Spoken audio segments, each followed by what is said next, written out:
Ziad Al-Shobaki, it's my pleasure to have you for our television, and maybe this is first interview for you, even from all the regional television in this part of Europe. Hello and good afternoon.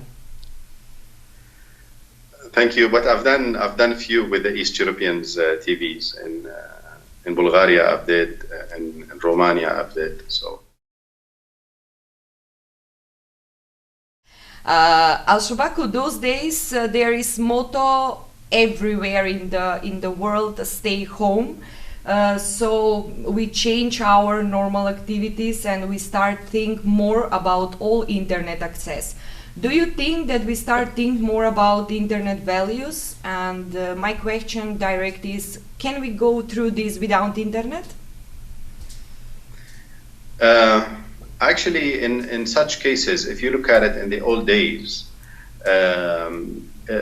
if internet existed, it would have helped a lot. Today, the awareness that we got through the internet, trying to help people through information through internet, trying to educate our kids, do our work, all these things helped a lot, including socialing. Like now, because people are not socialing, so basically what happened is internet helped a lot in all these things. So we cannot deny the benefit of the internet, but internet is like everything else. It has advantages and disadvantages. Now, if we use it in a good way, it has so many advantages. If we use it in a bad way, it has disadvantages. Exactly like everything else, like a car, for example. You can drive your car in a good way and it can help you to do stuff. If you drive your car in a bad way, it will take you somewhere where nobody wants to go to. So you can have an accident with it. The doctor tells you eat 1 apple a day. But if you eat 10 apples a day, then you will go and see the doctor. So everything in life, if we go to the extreme with it, it's bad. If we use it normally, it's good. But in a times like this, yes, internet showed its value. It helped a lot. So we cannot deny the benefits of internet. Now we can see that the information are flowing quickly. Can you say something about technological perspective?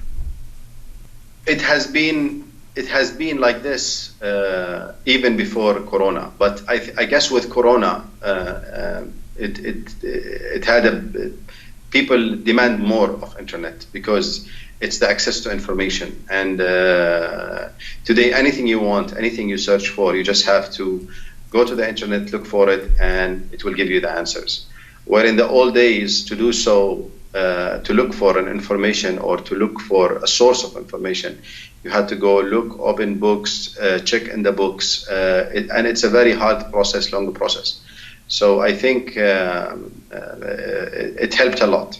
Mm-hmm. Those days, maybe not for first time, but very frequently, we can see even the leaders, how they are making video conferences. We can see all press conferences with video call, and this practice is interesting for all people. So I can ask you, what will happen after this crisis?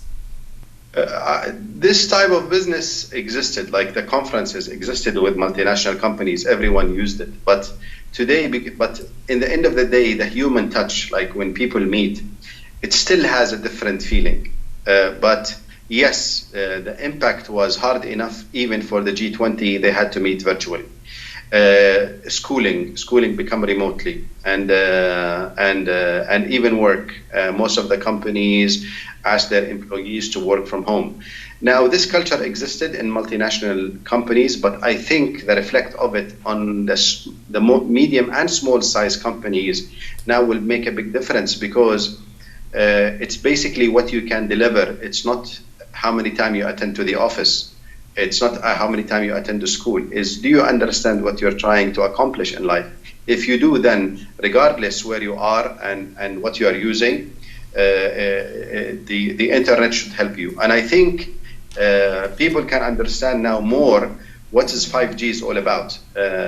Today we're happy with what we have, but still the 5th generation of telecom and internet, it could have actually helped more, because it could give actually people more bandwidth to access more information, and not only that, to communicate, including media companies like yours.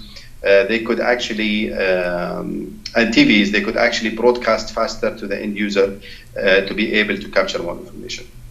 Not all countries they are ready for these things to use, to implement, even the people.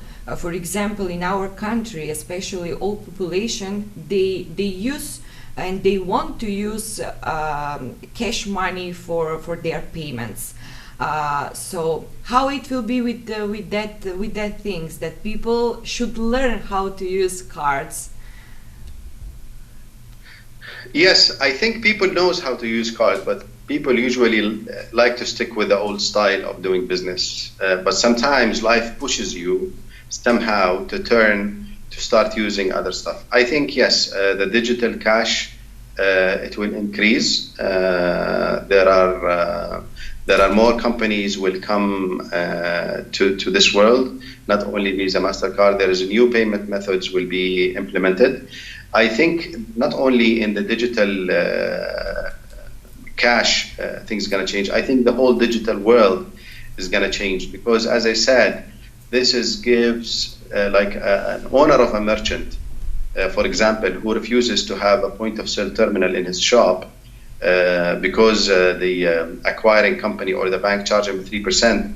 Today, he will accept the point of sale terminal, so he can charge people in a digital way, because he wants to stay alive. He doesn't want to get corona.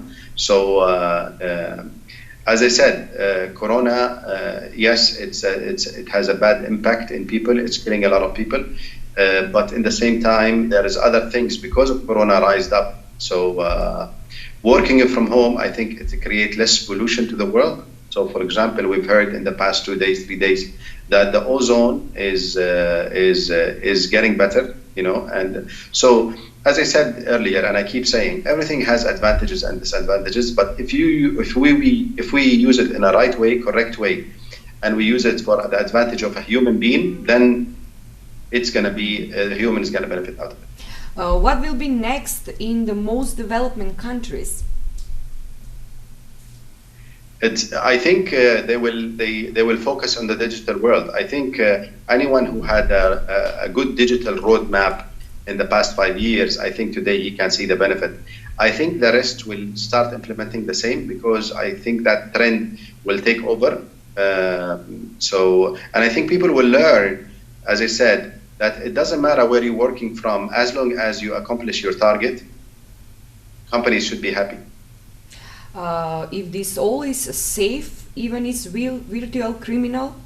Yes, it is safe. The internet world is safe. Usually the fraud or the hacking happens because of the end user incapable of securing himself.